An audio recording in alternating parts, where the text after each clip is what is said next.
Cake পছন্দ করে না এমন কেউ নেই। আজকে সহজ একটি রেসিপি নিয়ে আসি, চকলেট সুইট রোল। আমি এখানে 45 গ্রাম ময়দা, 6 গ্রাম কোকো পাউডার, 2 গ্রাম বেকিং পাউডার এবং সামান্য একটু লবণ দিয়ে এটা ভালোভাবে মিশিয়ে 3 বার চেলে রাখবো। চেলে ঢেকে রেখে দেব এক সাইডে, এবং একটা প্যান নিব, ওখানে 3টা ডিম দিব।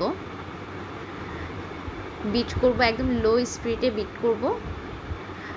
বিট করতে করতে আমি 50 গ্রাম চিনি মেপে রেখেছিলাম, এটা একটু একটু দিব এবং একটা ফোমি টেক্সচার আসা পর্যন্ত এটা বিট করতে থাকবো।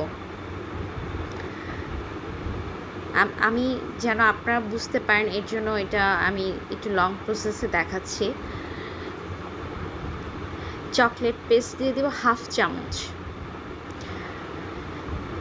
দেন আমি শুকনো উপকরণগুলো 3 ভাগে দিব।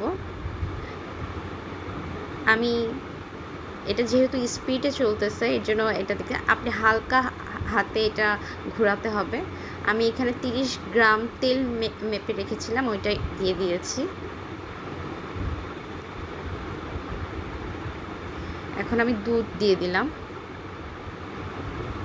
30 গ্রাম দুধ ছিল এখানে। তারপর আমি আলতো হাতে এটা ঘোরাবো। তারপর একটা 8x12 ইঞ্চি মোলে এটা আমি দিয়ে দিছি।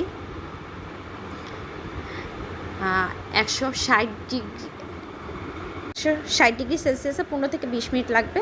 এই যে আমার কেকটা রেডি। এভাবে আমি এটা গরম অবস্থায় কেটে আপনাদের দেখালাম। আপনাদের যদি ভালো লাগে লাইক শেয়ার করবেন, অবশ্যই কমেন্ট করবেন। Thanks for watching.